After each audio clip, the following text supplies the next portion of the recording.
それでは1番をお選びいただいた方のリーディングを行っていきます。今回のテーマは遠距離恋愛うまくいきますかということで、今現在遠距離恋愛していますという方向けのリーディングとなります。お二人の今後の行方について見ていきます。ではよろしくお願いします。まずは今現在のお二人の状況っていうところをもらっていきます。では見ていきましょう。カードを4枚出して見ていきます。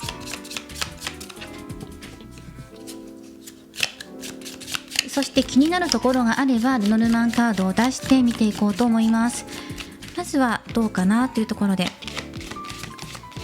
画面左側があなたです。次がお相手です。はい、あなたの方がソードですね、のナイトで、お相手もソードの2番で、あと今のお互いにとっての課題というところでカップの4番。はい、そしてこの後っていうところでデビルのカードが入ってきています。近未来っていうところですね。デビルが入ってるので、甘い誘惑っていうのが入ってますね。ただお相手の方でね、今少しセーブかけてるとか、そういうことが入ってきています。どうでしょうか。お互いの相性っていうところは良いと思うんですね。同じ価値観でいられるとか、趣味が一緒、共感し合えるものがあるっていうところで、似ているなとか感覚が同じだなっていう風に感じているので、相性自体は今いいと思います。そしてあなたの方がお相手に対して向かっていってるっていうのが入ってますから、お相手の方が受け身かなとは思います。でもどうでしょうね。お二人の課題点っていうところで、その日常なかなか会えない中でどう過ごしていくのかっていうのが課題だし、これから先の甘い誘惑っていうところに対して少し深掘りが欲しいかなと思いますね。2人の間でなかなか会えないっていうのがあると思います。あなたの方が会いに行ってるとか、お相手のところにね、遠距離なので会うんだったら自分から、向かっていく、交通費を出していくっていうのがあなたで、お相手がそれを迎えてくれる。ただなかなか会えない、そんな日にお互いどういうことを考えているのかなとか、自分はどういうふうに過ごしていけばいいのかなっていうところが、課題点。そしてデビルのカードが何を表しているのか。お相手今バランスが取れている状態ですね。ソードの2番なので、あなたを受け止めてくれるっていうことで、お互いのバランスをうまく測ってくれてるんじゃないかなと思うんですね。雲のカードです。もやもやするっていうのが入ってきますね。お互いがそれぞれもやもやするっていうのが真ん中に入ってくるかな。もうちょっともらっていきましょう。こちらのタロットで追加でもらっていきます。刺激が欲しいよねってことかもしれません。カップの4番に対してデビルのカードだから、どういう風に捉えたらいいのかなっていうところでもう少しもらっていきます。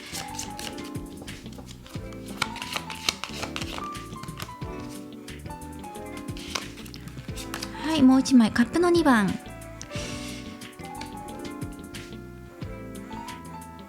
2人の愛情を確認し合うための方法だったりやり方っていうことで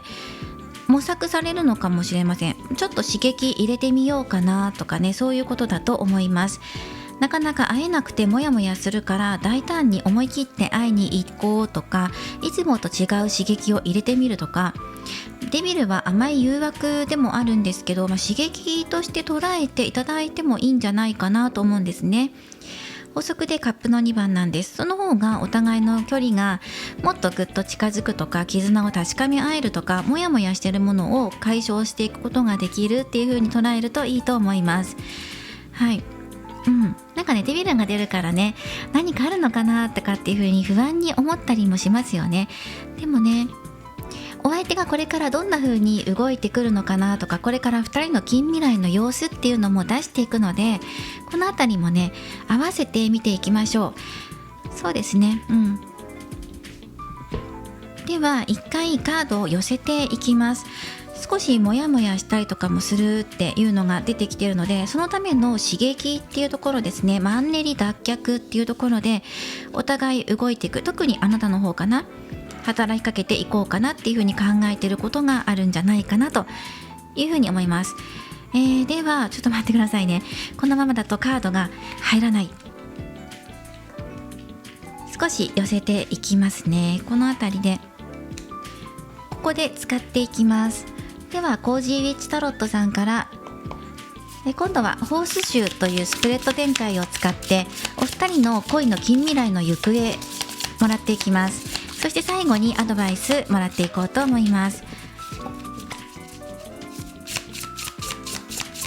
まずこれからどんな風に流れていくのかなって、遠距離だからなかなか会えないとか、会いたい時に会えないもどかしさっていうのがあると思います。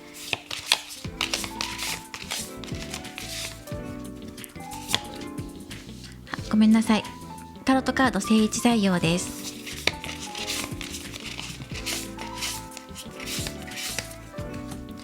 もしかして私がこうなんですね、本当はね。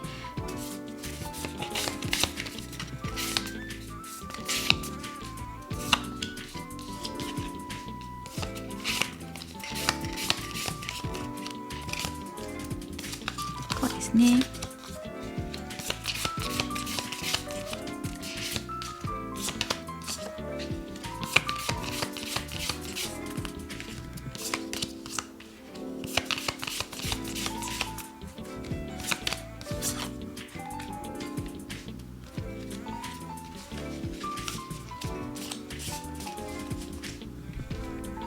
はい、ではここでもらっていきましょう。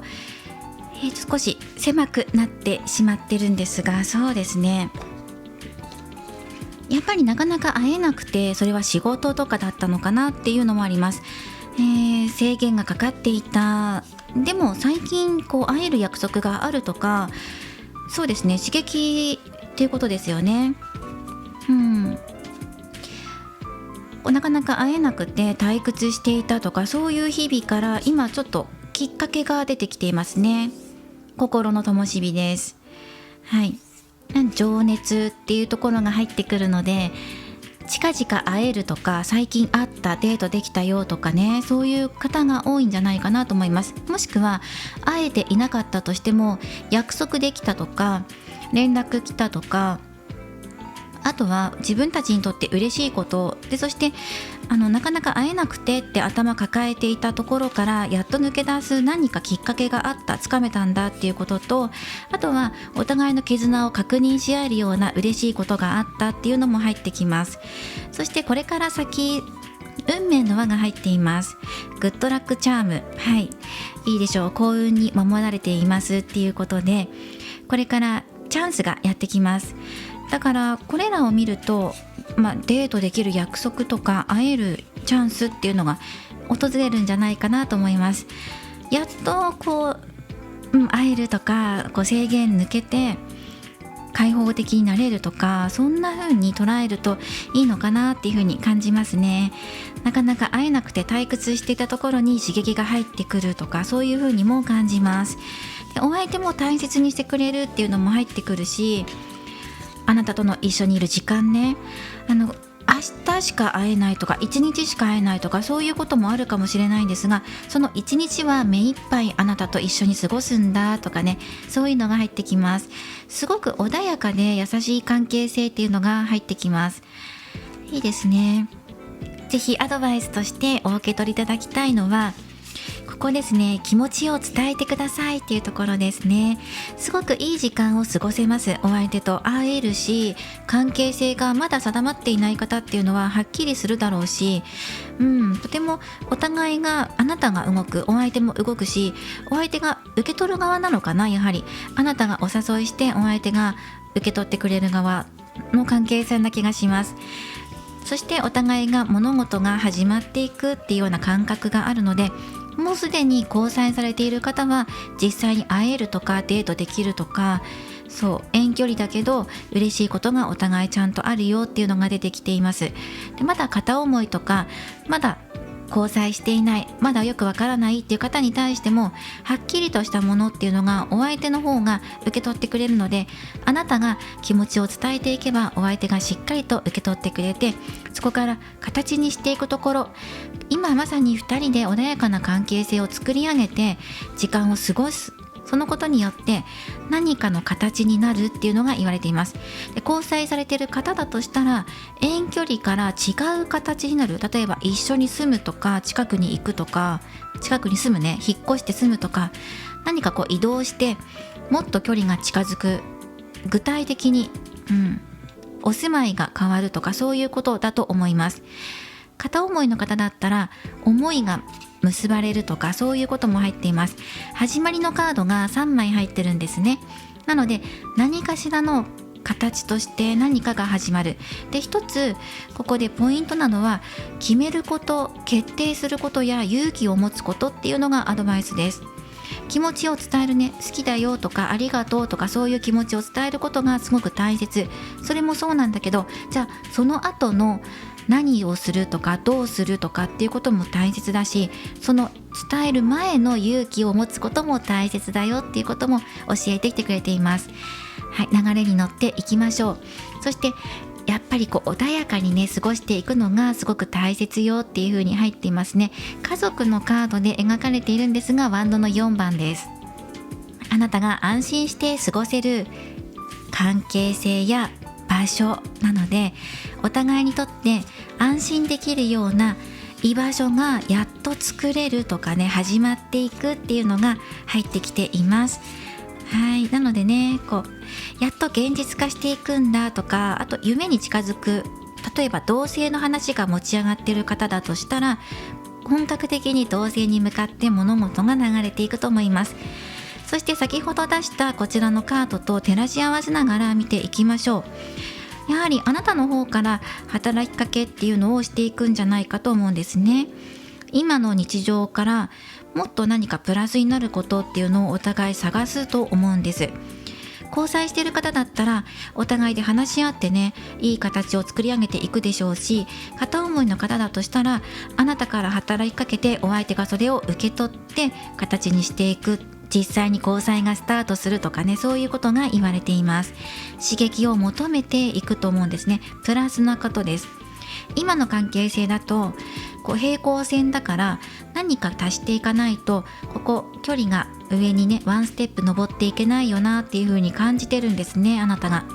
だから2人の絆をより強いものにするためにとか、自分のモヤモヤを晴らすためにあなたが決めて勇気を持って動いていくような流れになっていきます。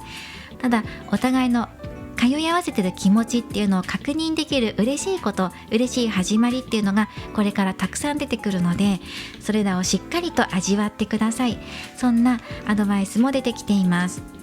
ね。お相手もね、会いたかったんだよとかね、実はね好きなんだよとか、そういう嬉しいことっていうのも言ってきてくれると思います。あなたが働きかけていくと、この人から動いていくっていうことは、可能性としてはこの人が動くというよりはあなたが動くっていう側だと思いますね。はい、何か他にも気をつけることあるかなっていうことで、最後にアドバイスカードをもらっていきましょう。ただ始まりのカードがね3つも入ってきてるので、これから流れに乗っていくこと、決めていくこととか実行力、それらがあとプラスされると、もうほぼね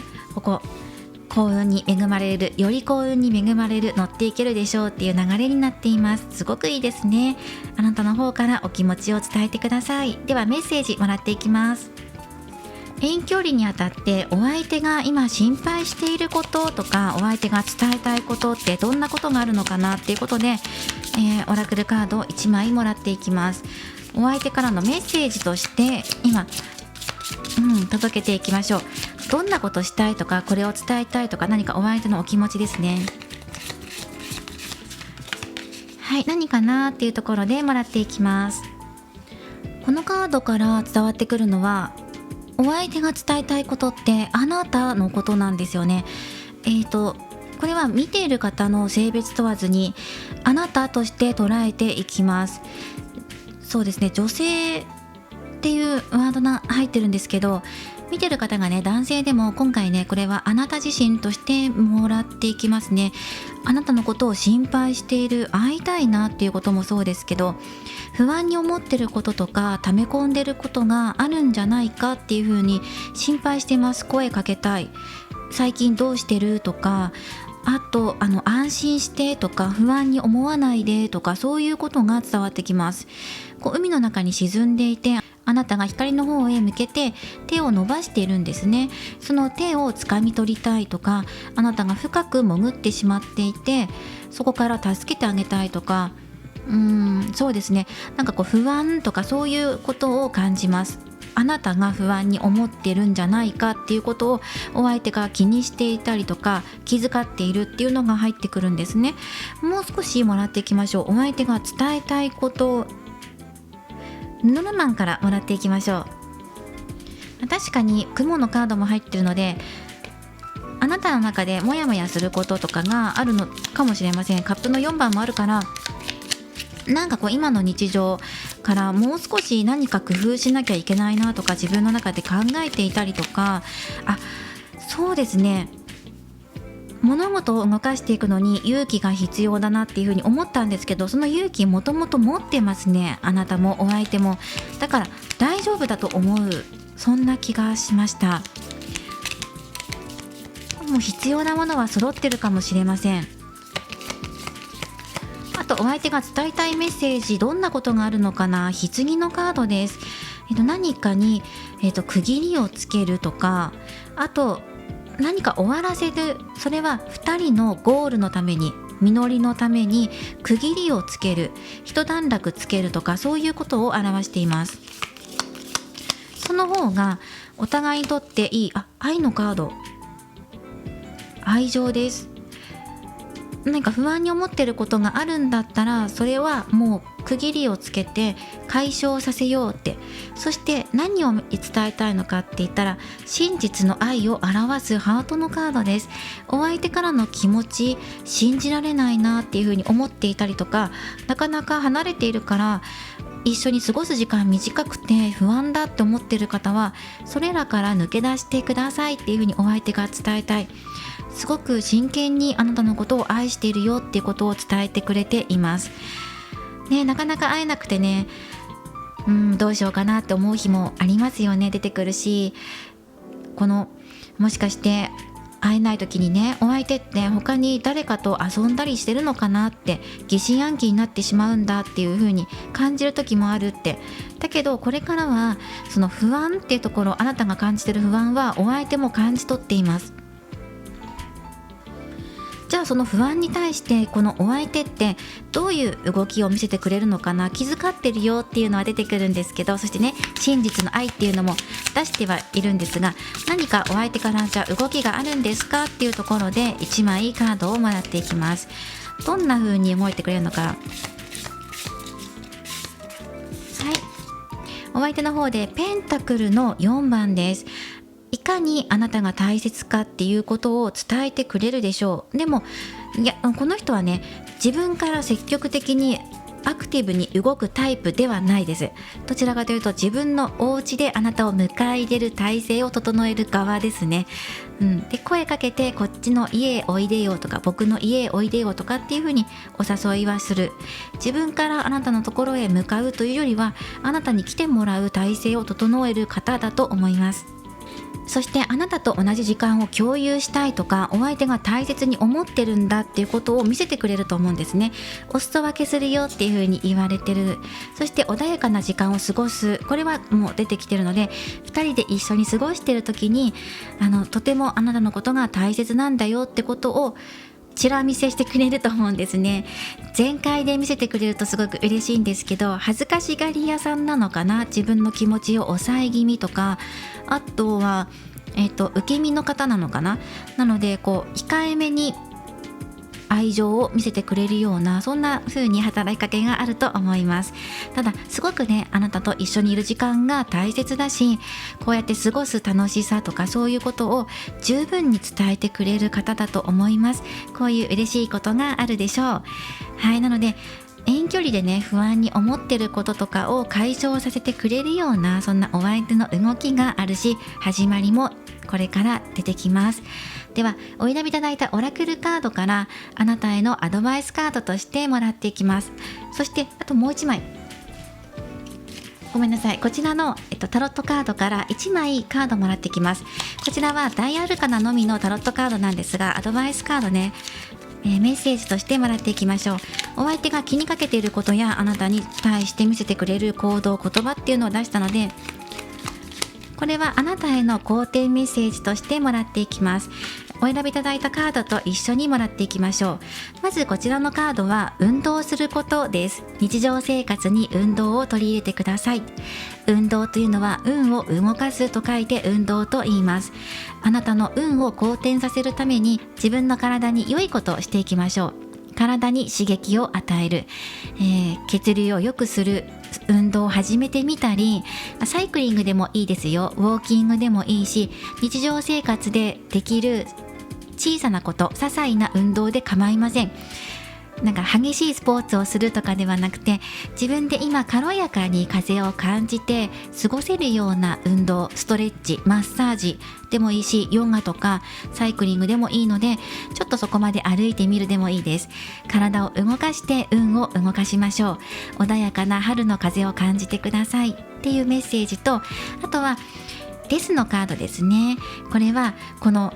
棺のカードとも少し似ています。終わりと始まりです。一つの物事、サイクルっていうのがあります。多分それはあなたが今まで感じてきた遠距離に対する不安だったり、離れてるからこそ見えないお相手の日常生活のこととか、普段どうやって過ごしてるんだろうとか、私といない時とか、私と連絡してない時はどうしてるんだろう、もしかしてとか、そういうモヤモヤとかをもうここで終わらせて変容していく、新しく生まれ変わるんだよって。なぜだったらここにお相手が伝えたいことで、あなたの、不安とか歪みとかを整えていきたいとか、不安、心配に思ってるよっていう風に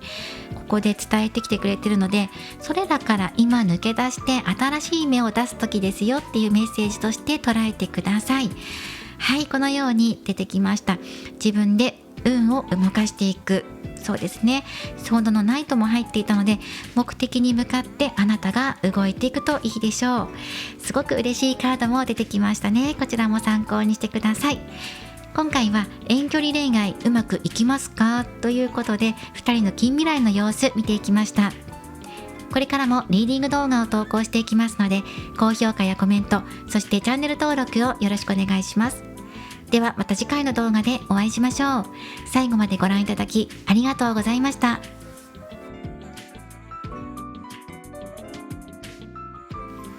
それでは2番をお選びいただいた方のリーディングを行っていきます。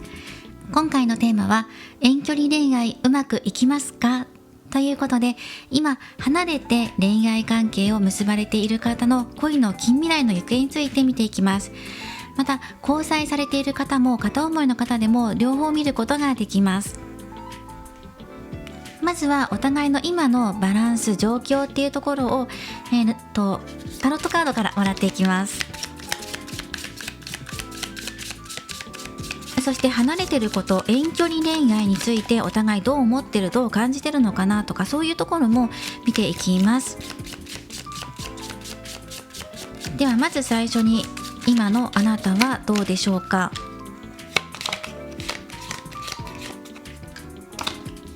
はい、ジャスティス。ごめんなさい、お相手の方がこれですね。はい、ペンタクルのエース。そして今2人が、テーマとして見たいところに太陽のカードです。はい、そしてこれからの近未来でカップの7番です。このように出てきました。そして深掘りしたいところがあればルノルマンカードを使って見ていきます。このように見ていくとすごく明るくていいなっていう風に感じますね。お相手がすごくあなたと会える時とか連絡している時間、一緒に過ごしている時間っていうのをすごく大切にしているって、あなたから明るい気持ち、エネルギーっていうのを分けてもらってるよっていうのをすごく感じます。そうですね、すごく釣り合い取れてるなっていうふうにあなたの中でも感じてると思うんです。お互いの今健康状態や心のバランス、お互いの距離感っていうのは心の距離感ねっていうのもすごくいいんじゃないかなっていうふうに自分自身も感じてるし、穏やかに流れていると思います。そしてこの近未来っていうところでカップの7番が入ってるので、いろんな選択肢っていうのがこれから出てくる可能性があります。今すごくバランスが取れていて、だからこそですよね。だからこそ次の未来へ向けてどんな、気持ちを優先させていこうかなとかね、不安とか悩みとかはあまりない、あったとしても小さい、それはお互いのコミュニケーションで解決できるようなことだって、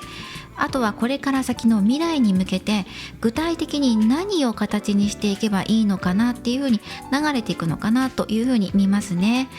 お互いがより輝いていけるためにってね、2人の関係をより良いものにしていくためにどうすればいいのかなとかね、何が必要かなとか、そういうところを現実的に目を向けていくことになるんじゃないか。だから近くで住むとか一緒に住む、これからどうすればもっとねより良くなっていくのかなっていう風になっていくよってことですね。ここはもうルノルマンカード使わなくてもいいかなと思います。ではこの4枚を踏まえた上で、これから2人の近未来っていうのをコージーウィッチタロットさんから出していきます。はい、すごくお相手からの愛っていうのを感じますね。すごく大切だって、あなたのことを大切、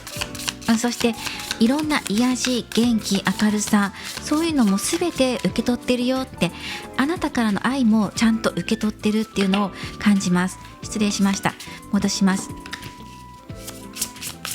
そしてあなたもそのままでいいっていうのが出てるので、今の自分にもし悩みがあるとするんだったら、悩みというか迷いですね、今自分がどの方向性を向いていけばいいのかって悩んでるとするんだったら、悩む必要はなくて自分の向いてる方向をまっすぐ向いていけば大丈夫っていう風に言っていますよ。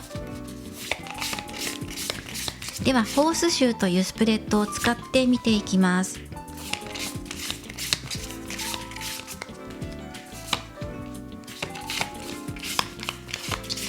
ジャスティスのカード現在の位置に入ってきています。大丈夫、正しい。2人のバランスを見て、加減を見てやっていける。自信持って。なるほど。課題のところにちょっと2人の間でね、これから先現実に考えて、現実に目を向けた時にもっと具体的にですよ、例えば結婚だったり同棲だったり片思いの関係性だったら、交際ですよね、お付き合い、告白するとか、そういうことを考えた時に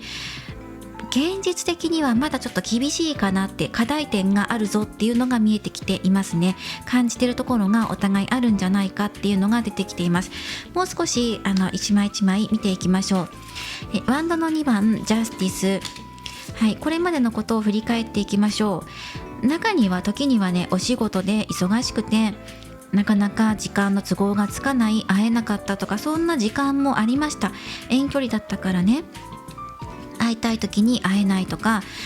そうですね、あなたが会いたいなと思っていてもお相手の方がお仕事があってとか、休みが合わないとか、昼夜逆転していてとか、そんなお仕事をされていてね、頑張っているお相手を応援していて、でも心の中では寂しくて、なんとかね一緒の時間過ごしていくための工夫がお互い必要だなっていうのを感じていきながらも、でもそれでも仲良くやってきたんだって、バランス取りながらうまく調整つけてやってきたって、仕事も仕事でやって一段落ついて会ったりとか、連絡できる時に連絡したりとかして、なんとかね心の中の灯火っていうのを灯してやってきたんだっていうのが入ってきています。そしてこれからそのお相手なんですけど、お相手の方から何か大きな答えとか、そのようなことの動きですねが出てくる可能性がすごく高いですね。それは日々の感謝の気持ちとしてあなたにお礼が言いたいとか感謝したいっていうことかもしれないし、交際している方だったらなおさらそうですよね。遠距離で連絡やり取りしていて、恋愛関係だから会える時に会ったりとかバランス取りながらうまくやってきた。だけどどこかでこの慣れっていうのが出てきてしまっていて、お相手がふと振り返った時にあなたの大切さ、いかにあなたが自分にとって大事な存在だったのかっていうことに気がついて、あなたにそれを伝えてきてくれるとか、あとはね、もっと具体的な策を教えてきてくれるとか、教えてきてくれるっていうか、一緒に考えようってことですよね。そう、常に一緒に考えようっていうことがこの2人にあるから、どちらかが決めて動くとかそういうことじゃなくて、2人で整えて2人で一斉のでっていう風に二人三脚でやってる状態なんですよ。片思いだとしてもね、お互いの足の速度、歩く速度っていうのを整えて2人で歩み寄ってる最中だから、そう二人三脚をイメージしてください。それでお相手がジャッジメントだから再チャレンジとかも表してるんです。もう一度チャレンジしたいことがある、前に一回ダメになっちゃったことがある、例えばデートが延期になってるのであれば、この日だったら大丈夫だよとか言うとか、あと前に2人の間でテーマとして掲げていたことが流れてしまったこと、同棲かもしれないし、一緒に暮らしたいねとかそういう話をしていた。だけどそれが一回流れちゃって、でやっと一区切りついたから、今度いついつだったら予定合わせられるから、それに向けて貯金を始めていこうかとか、具体的な策を出してきてくれるとか、そういうことがお相手の方の動きとして入ってきそうです。再チャレンジとかに対してピンとこないっていう方はね、復活とか再チャレンジとか再会とかそういうことでピンとこないって方は、遠距離だから遠く離れていたから近くで会える、つまりデートできるとか対面して会える、そんな瞬間をお相手の方から持ちかけてきてくれる。または日々の感謝の他には経済的な面で落ち着くとかかもしれません。今2人が課題として考えていることは、現実に目を向けた時にまだ足りていないっていうことですね。現実にまだ不安な要素がある、体のことかもしれない、離れられないような何かがある。例えばご家族のことで面倒見なきゃいけないんだよねとか、具体的に言えばご両親のそばにいなきゃいけなくて、だから遠距離なんだとか、仕事の都合で絶対ここから離れられないところに今転勤してきてるから、だから自分の都合だけでは動けないとか、何か縛りがあるんだと思います。もしくは同棲を始めるにしてもまだ貯金が足りないとかね、今のところ引っ越す資金がないとか、これから先の経済的な問題とか健康面のことに対することの不安っていうのが課題としてあります。だからこそ現実に目を向けた時に、どうかな、どうやったらうまく現実化、成功へ向けてやっていけるかなっていうところがお互いのテーマとして入ってるんだと思います。どうやったら太陽を昇らせていけるんだろうって、この冬空の中にねっていうところで、これがお二人のテーマとして入ってきています。で近未来の様子とかを見ていても、お相手の方から頑張ってくれるんじゃないかなっていうのも入ってるんです。ここにちゃんとお相手の頑張りが成果として出てくるとか、あなたが頑張ったことがちゃんと自分のところに返ってくる、掘り出し物が見つかるとか、探しているものがふとね、ソファーのところパッて開けたら、あったわっていう風に、こんな隙間にあったわみたいなところ発見できるよっていう風に出てきてるから、気がつくとすぐそこにヒントが眠っている可能性があります。気づきを与えてくれるっていうところで、ここ共通点が入っていますね。現実的にどうしようっていう課題についてはヒント、特にお相手側でそのヒントが眠っている可能性があります。見つけてくれるのがこのお相手とかね、視点を変えて、こうやってやれば乗り越えていけるんじゃないとか、そういうことを提案してくれるかもしれません。でアドバイスカードは強行のカードです。必要であればサポートを受けるのもいいでしょう。それはその自分たちの身近な人例えばご両親や会社の先輩上司とか年上の方かもしれません。専門家かもしれないし、専門家のサポートを受けるのもいいし、またはお互いが協力し合って2人で足並み揃えてやっていく、このスタンスを変えずにやっていくとすごくベストっていうのが入ってますね。ルールや制限とかね、秩序っていうのは大切なんですが、時にはそれを少し破っても大丈夫とか、少し緩めてもね、お互いが良しとするのであれば OK だよっていうようなことも表してるんですよ。規則ではこういう決まりがある。だけど2人は2人の正義のために、自分たちの信じる道のために進んでいった。それがお互いにとって良しとするのであれば、そのルールを破ってもいい、時にはそれでいいんだよっていうことを教えてきてくれてるんですね。なのでどちらかで受け取ってください。誰かの力を借りる、協力を仰ぐのか、2人がその社会一般的なルールなのか、お二人の中のルールが何かあったとして約束事っていうのがあるんだけど、それでもね、二人がこの時はいいっていうふうに思って動いたことっていうのは、巡り巡って自分たちのところに良いものとして返ってくるから、自分たちでいい判断だと思った時はこれを貫いてねっていうふうにメッセージが入ってきています。はい、近未来なんですがね、ソードの2番も入ってるので、どっちに行こうかなって少し悩んだりとか、立ち止まって考えたり、またはセーブするようなことも出てくるだろうって。だけどそうやって一回立ち止まった方が視点を変えて考えた方が見つかるっていう風に、ヒントが見つかる、解決策が見つかるよっていうのが出てきてるんですね。すごくつながっています。連動しています。なのでそうですね、お相手がその解決策を見つけてきてくれると思うんです。すごく大きいですね。そしてテーマとしては、お互いのバランスっていうところもそうだし、二人三脚で2人で自分たちの道を貫いていくんだっていうね、自分たちのやり方ですよね。はい、っ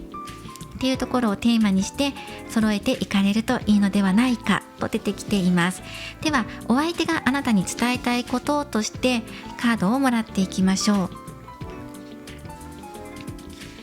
はい、では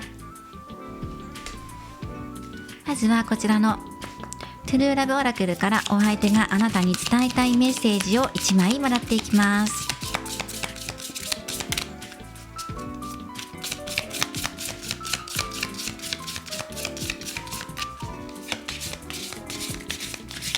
はい、今お相手が伝えたいこと、あ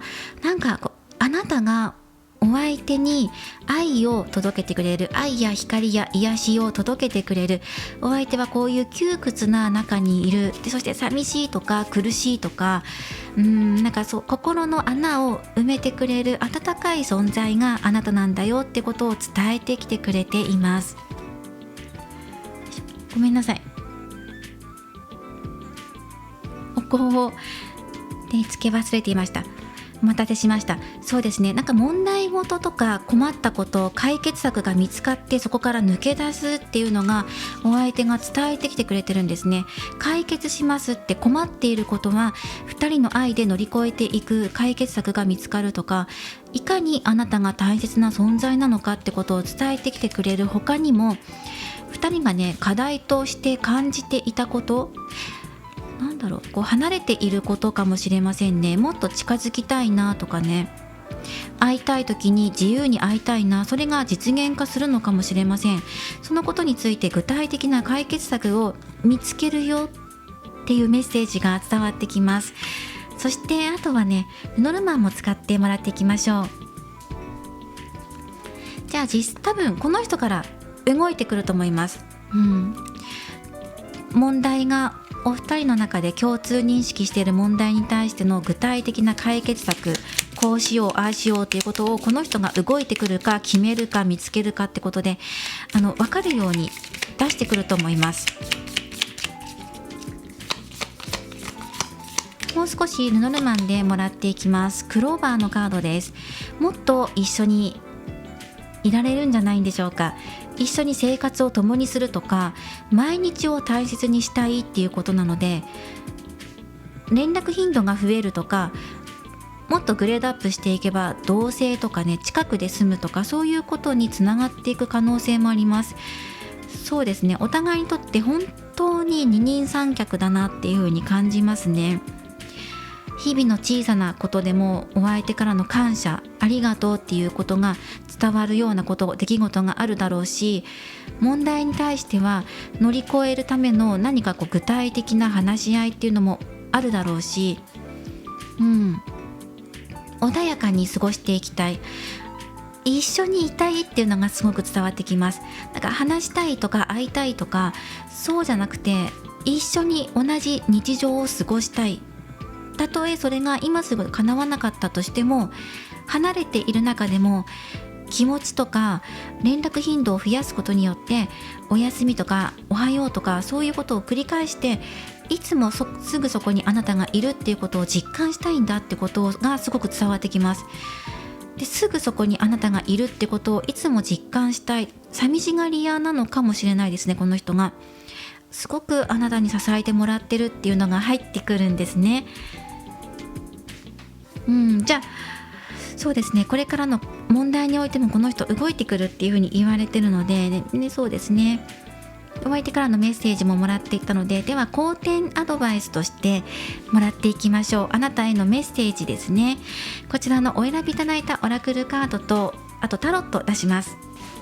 こちらのタロットカードは大アルカナ22枚なんですが、こちらの22枚のカードから1枚アドバイス、あなたが今できることあるかなっていうことで1枚飛んでいきましたね。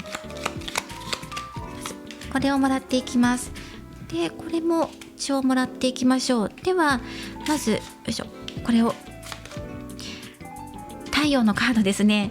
太陽2枚目です。2人で一緒にやっぱり並んでね、いつも一緒にいてください。お互いの明るい未来へ向かって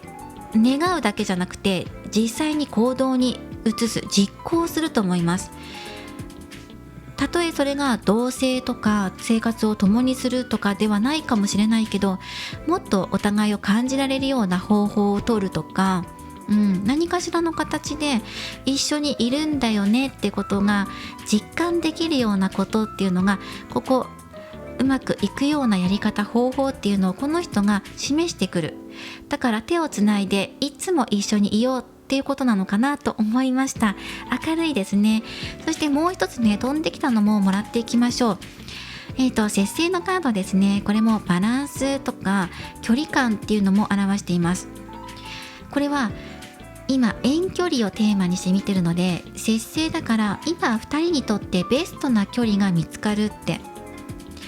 バランスもそう、心のバランスもそうだし、かなりこのジャスティスとかペンタクル6番とかも出てるから、お互いのバランス、ソードの2番もそうなんですけど、バランスとか釣り合いとか、どちらかがね与えるばっかりじゃなくて、お互いが同じバランスでね、本当に二人三脚ですよねのように同じ歩幅で進んでいくし、与えて与えられてって、そのような関係性がすごく心地いいんだっていうことですね。これを忘れないでくださいって。一緒に暮らすかもしれないし、暮らせなくても気持ちがすごく安定している関係性だってことをすごく強く言っています。そしてお選びいただいたオラクルカードです。ここはあなたの目的に向かって進んでいきましょう。自分の目的、どんな風になっていきたいのか。そしてあとこの人はここね、足をかけているこの箱に鍵をしていますよね。これ自分で鍵をかけてるんです。何に鍵をかけてるかって言ったら、もう自分の中ではこれを手放そうって、そうですね、メルカリに持っていこうって思っているものをここに詰め込んでいます。はい、自分の中ではもうこれはね、今の私には必要ない、メルカリに持っていこうっていうものがここに入ってるということで、それはあなたの中ではもう必要じゃないと思っているもの、何かもしあればね、ここに今詰め込んで、もうあなたはこれから先の明るい未来、目的、自分の目的ね、こういう風にしていきたいんだっていう目的を見据えている、もうすでにねしっかりと安定しているので、あとは自分を信じて、自分たちを信じて、この歩みのまま進んでください。目的のまま進みましょうっていうメッセージでした。今回は遠距離恋愛、これから2人はうまくいきますかというのをテーマに見ていきました。これからもリーディング動画を投稿していきますので、高評価やコメント、そしてチャンネル登録をよろしくお願いします。ではまた次回の動画でお会いしましょう。最後までご覧いただきありがとうございました。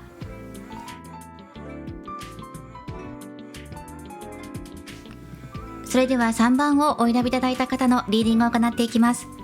今回のテーマは遠距離恋愛うまくいきますかということで、今距離が離れていますという方向けのリーディングとなります。よろしくお願いします。まずは今現在のお二人の状況を見ていきます。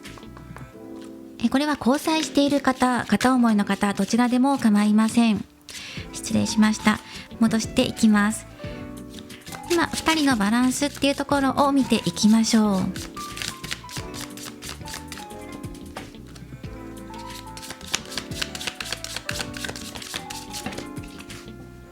はい、そうですね、出てきているんですが、やっぱり戻していきましょう。ここはしっかりとジャンピングを採用せずにもらっていきたいので、何度もシャッフルしてしまうことになってしまうんですが、やはり出てきてしまいますね。1枚端に寄せてもらっていきましょう。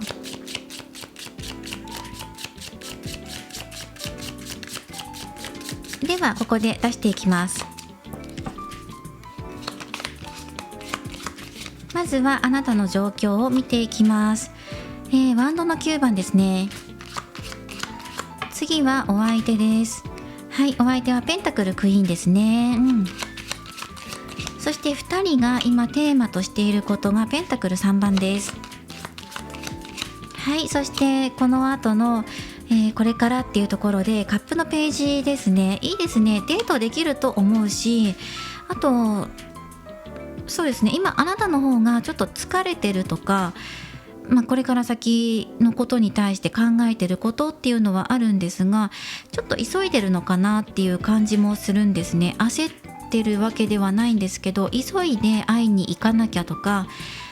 距離を縮めていきたいっていう風に感じてたりとか、あなたの方がしてるのかなとも思います。これから先のことについて考えてる、引っ込み思案になってるわけではないです。はい、なんかこう生き急いでるような気がします。お相手を守りたいっていう気持ちもあるし、2人で一緒に出かけたい、小さなことで言えば出かけたいだけど、2人で一緒に過ごしたい、大きなことになればね、2人で一緒にもっといられたらいいのにな、そのためにはどうしたらいいんだろうっていうことを自分の中で考えていたりしてると思います。お相手は十分にあなたの愛っていうのを受け取って感じてくれています。いいですね。すごく花がたくさん咲いていて素敵なカードが入っている。ただあなたの方が少しなんて言ったらいいのかな、枯渇してるというか、そんな風に感じたので、2人のテーマとしているところにペンタクル3番です。2人で一緒に乗り越えていきましょう、協力し合ってっていうことで、見切り発車せずにねっていうのは出てきていますね。お相手と一緒になってね、取り組んでいこうっていうようなお気持ちがまず持つことがテーマで、持つだけではなくて実際に取り組みをすること、何か決めたりとかする時も尋ねて予定を聞いたりとか、どうしたいこうしたいっていうのを聞いて意見を出し合って決めていく、作り上げていくことっていうのがテーマです。これから先の、流れとしてもいいので、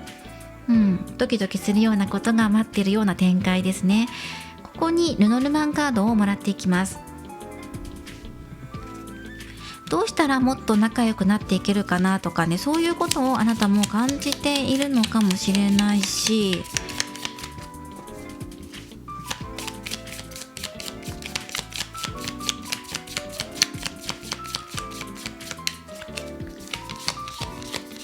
あなたが何を今感じているのか、子供のカードです。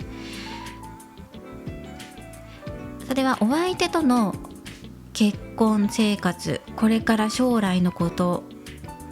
ご家族、自分たちが家族になった時にっていうことでお子さんっていうワードで入ってくるかもしれないし、あとは新しく始まること、新しい始まりなのでこれから先の目的ですね、自分の目的に向かって進めていきたい、準備しているとか、もうすでに動き始めているっていう方もいるかもしれません。少しね、子供、お子さんっていうワードでちょっと感じるものがあるので、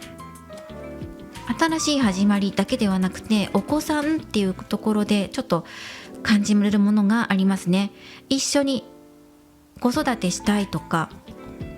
結婚を視野に考えたいとか、そういうことかもしれないな、それも含まれているなというふうに感じました。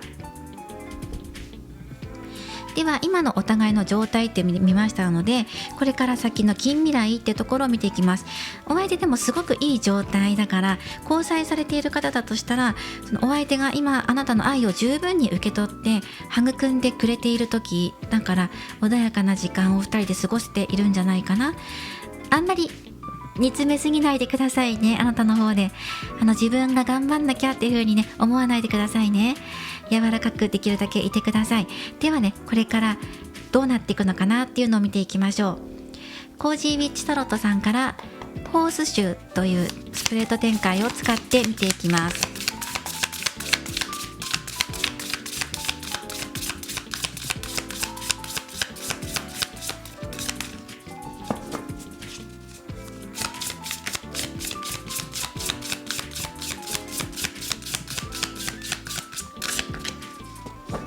でもらっていくんですが、ちょっとごめんなさいね。では行きましょ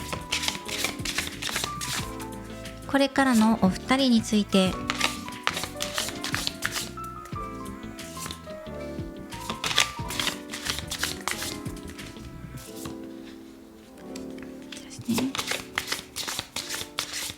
タロットカードすべて正位置採用です。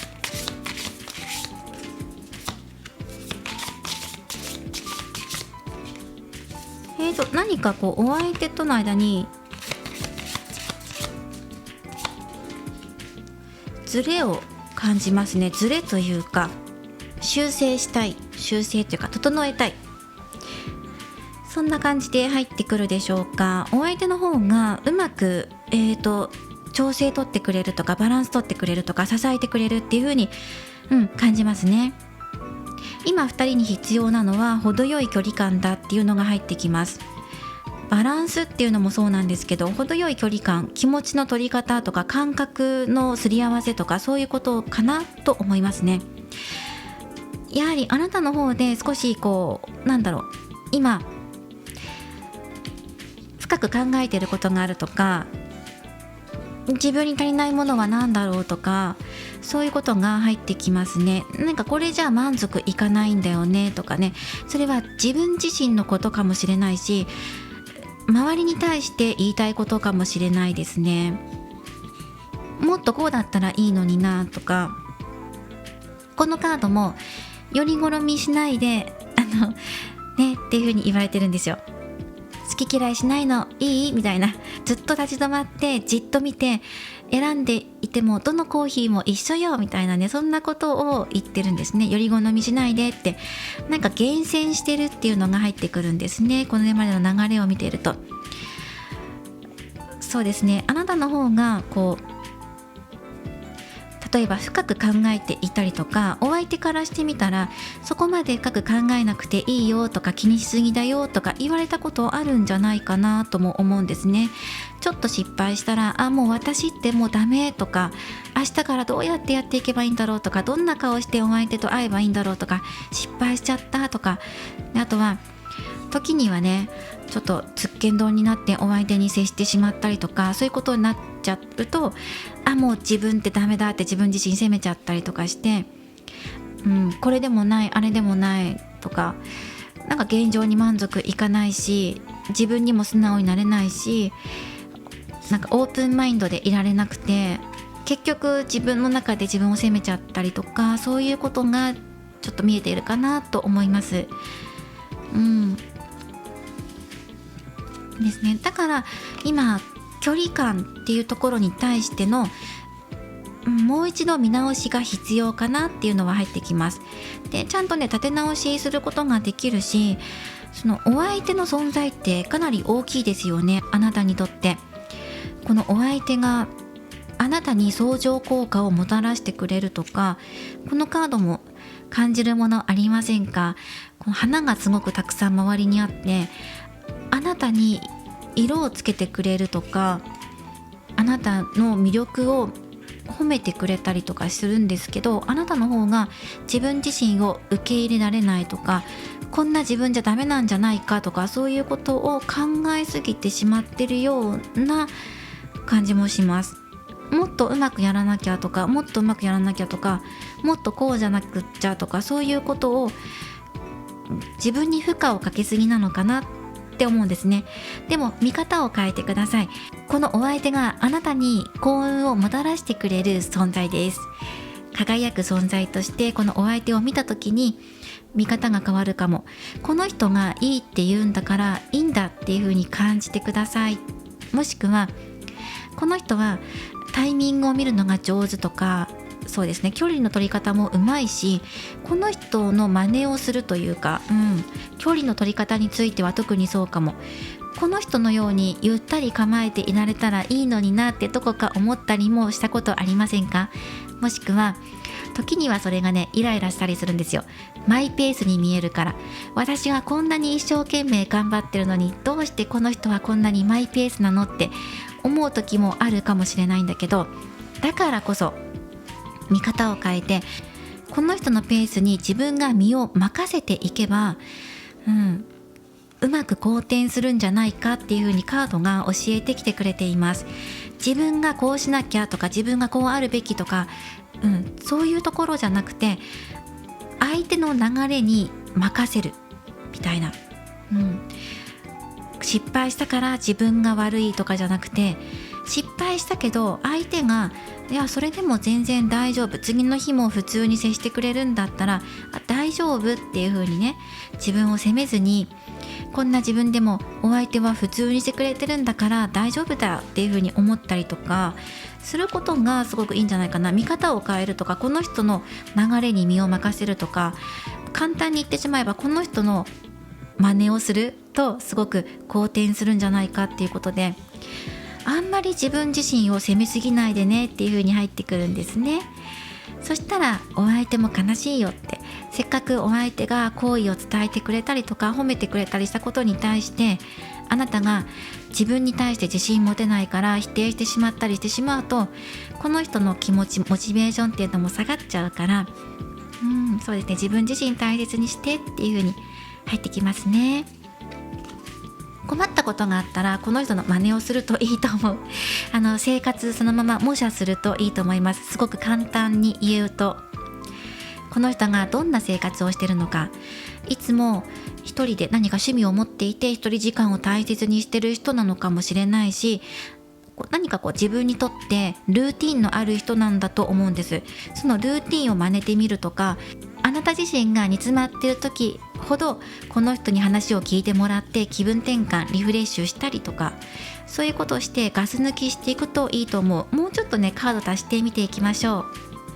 では実際にルノルマンカードを使って見ていきます。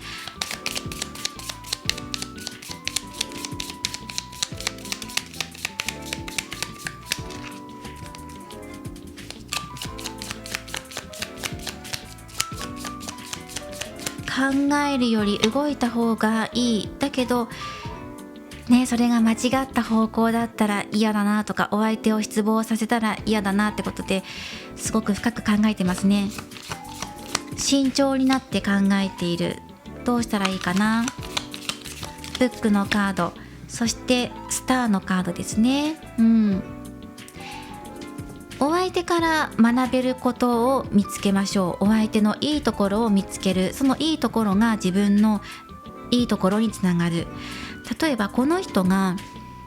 時間の使い方がうまいとしたら、あなたからしてみてね、この人のこういうところいいなと思った時間の使い方、それを自分も真似てみるっていうのがおすすめです。そしてスターのカードも入っていますね。スターは希望を表しています。がっかりしないで、希望の方を向いてください、そんなにいっぱい選ばないでって、考えすぎないで、そして自分のこと責めたりとか自分に制限かけたりとか考えすぎないで、そして自分の行く道が、自分の時間の使い方が正しいかどうかっていう風に自分で判断しないで、自分で何もかもね背負い込んで決めてしまうと、希望っていうのが見えてこなくなっちゃう。時々眼鏡が曇ってきちゃうから、この人みたいにキラキラしたところをあなたも吸収していくと、よりあなたもキラキラして輝いていくことができるから、好きなお相手のキラキラした部分っていうところをあなたも吸収してください。どんどん吸収していきましょう。有り余るほどの豊かさっていうのをこの好きなお相手持ってるから。はい、ということで、もう学ぶ、この人の生き様を学ぶぐらいのね気持ちでもう真似るんだっていう風に、好きな人とね似てくるってあるじゃないですか。だからもう生活そのまま一緒になるんだみたいな気持ちでいると、逆に今のあなたにとってはプラスに働いていくような気がします。ではお相手が今あなたに伝えたいメッセージをもらっていきましょう。はい、ではお相手が今伝えたいメッセージをもらって、そしてやっぱり遠距離だって、離れてることについて障害だっていう風に感じてるのかなと思いました。距離、離れてること、距離感、心のバランス、その障害をどうやって乗り越えていけばいいのか。あなたの方が近くにいないと不安だっていう風に思うのかもしれません。まずお相手からのメッセージをもらいましょう。はい、お相手からのメッセージで1枚です。素敵、輝いてますね。あなた自身が輝いてる、あなたの魅力をしっかりとこの人は受け取ってるんじゃないんですか。やっぱり言われたことありません？この好きな人から、あなたの素敵なところについてとか、君のこういうところがいいと思ってるよとか、素敵だねとか、かっこいいよとか、かわいいよっていう風に褒められたことありませんか？そういう時にあなたはどのように受け取っているでしょうか？素直にありがとうっていう風に思ってるのか、それともいや私なんてっていう風に思ってしまってるのか、自分に自信持ってくださいって、この好きな人はね、あなたの輝きや魅力っていうのをしっかりと認識しています。なのであなたも輝いてるんだよって、この人だけがキラキラしてるんじゃなくて、あなたもあなたの中にスターを持ってるんです。星を持ってます。だから自分の希望だけじゃなくて、自分の輝き、個性、そして自分から溢れているエネルギー、オーラっていうのを感じてください。自信持ってねって。このエネルギーっていうのは、自分がネガティブに考えていると光り輝けなくなっちゃう、曇っちゃうんですよ。飛んでいく光の方向が曲がっちゃったりとかするので、うまく光飛ばしたい、うまく魅力をお相手に届けたいなって思うのであれば、お相手から褒められたことを自信持ってね、例えば君の笑顔素敵だねって言われたら、私って笑顔チャームポイントだっていう風に自信持って、いつもニコニコしていようっていう風に思ったりとか心がけていると、それがより良い輝きとなって魅力となってね、お相手により届きやすくなるって、この人がいかにあなたが輝いている存在なのかってことを教えてきてくれてるんですよ。だから自分に自信持って、いろんなことね考えすぎないで、あれでもないこれでもないっていう風に思わずね、自分に自信持ってくださいっていう風に出てました。そして新しい一歩や期待することとかに恐れないで、期待してダメになったらどうしようとか、自分ばっかり期待してるんじゃないかとか、そういうことを考えずにいてくださいっていうのも出てきてます。じゃあ遠距離についてはどう乗り越えていけばいいのかな。なんか問題のところにやはり距離感っていうのも出てくるのかなと思ったので、どう乗り越えていけばいいのかなっていうことでカードを出していきます。ではこちらのカードからもらっていきましょう。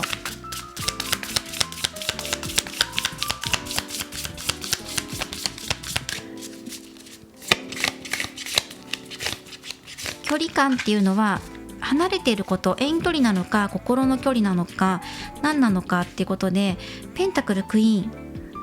はい、扉を開けましょう、あなただったらできるよ、自信持ってっていう風に言われてます。それは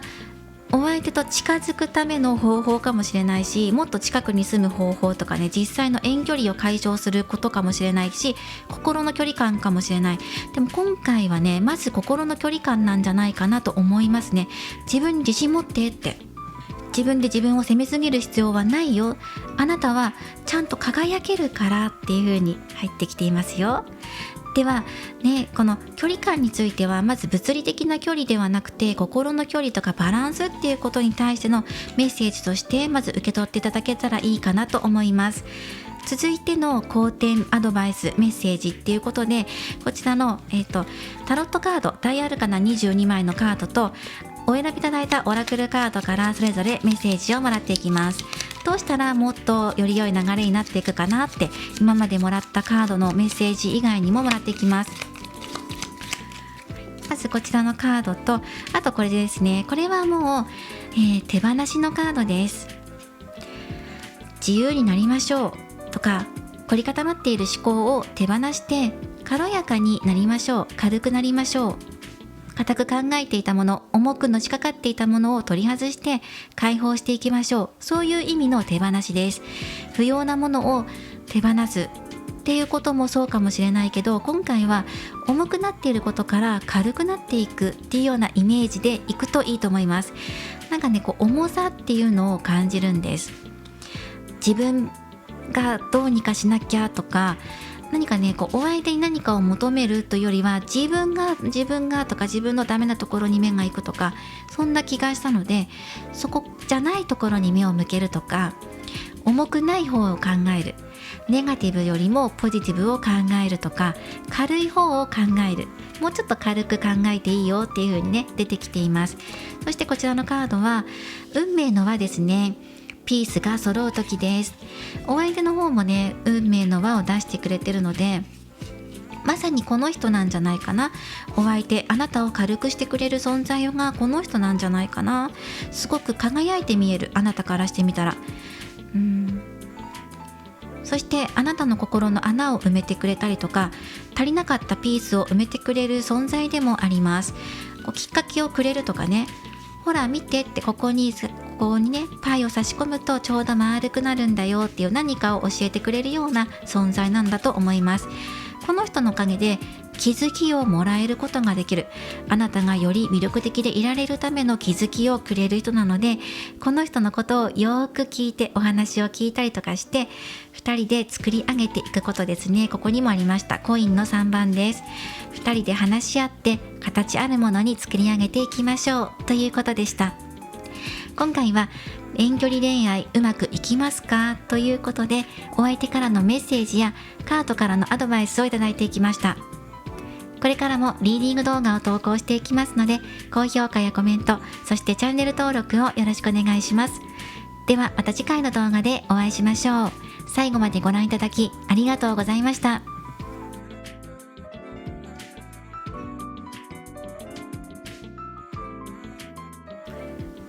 今回のリーディングは以上となります。遠距離恋愛うまくいきますかというのをテーマに見ていきました。ぜひ参考にしてください。では今回はフリーメッセージとしてこちらのトランプから、ラッキーナンバーをもらっていこうと思います。ラッキーナンバーとメッセージですね。3択でまたもらっていきましょう。左、真ん中、右でお好きなものを1枚お選びください。そして今シャッフルしてお選びいただいている最中に、雑談を少しだけしていきます。実はこちらのお香立てなんですが、ここね、実はガラスケースがついていたんですよ。そのガラスケースをですね、私一度使用して、その後ここに灰がたまるんですけど、こんな長いガラスケースです。で、灰がたまったので、一回その灰を捨てようと思って立ち上がった瞬間に、このガラスケースを落としてしまって割ってしまいました。本当はここに長いガラスケースがついていたんですが、それでなんとガラスというものはそういうものなのかということを改めて実感したものでございます。そしてこれはだいぶ前に購入したんですが、このガラスケースがあっという間になくなってしまったので、どうしようかなっていうことを考えながら、いつも自分の夜ね、寝る前に自分で使っていたものを今回撮影で使っています。はい、そんなことがありました。ということでね、こういう長いお香を使う時にいいなと思って購入したんですけど、今はね、お部屋の間接照明と自分用のお香として使っています。ではお待たせしました。見ていきましょう。ラッキーナンバーをもらっていきます。左をお選びいただいた方、今のあなたにメッセージと、そしてラッキーナンバーです。ラッキーナンバーは11番。メッセージは現実的なことですね。今あなたにとって現実的に何ができるかとか、何を実現させるかっていうところをテーマに考えて何か取り組みをされるといいと思います。テーマは現実性ですね。そして真ん中をお選びいただいた方です。はい、ラッキーナンバーは6番です。そしてテーマとなるものは価値のあるものです。ラッキーナンバーは6番で、テーマは称賛です。褒めてもらえること、もしくは自分が褒めること、多分あなたが褒められることの割合の方が高いと思います。褒められた時に素直にありがとうって言ったりとか、褒められたいから頑張っちゃおうとか、そういうようなお気持ちも大切だよっていうことですね。そして右をお選びいただいた方はラッキーナンバーは5番です。そして、テーマとなるものは失ったもの、喪失っていうのを表しています。でも失ったものはもしかしたらあなたにとっては今は必要じゃないものだったかもしれない。本当に必要なものだけが残ったのかもしれないということで、何を失って何が手元に残ったのか、そこを見極めることだったり、そもそも失っていないかもしれないっていうことでね、本当に大事なものはちゃんと残っていますから、そこを改めてね感じることっていうのも大切だと思います。今回はこの3つが出てきました。11番、6番、5番、ラッキーナンバーをお受け取りください。今回も最後までご視聴いただきありがとうございました。また次回もお会いしましょう。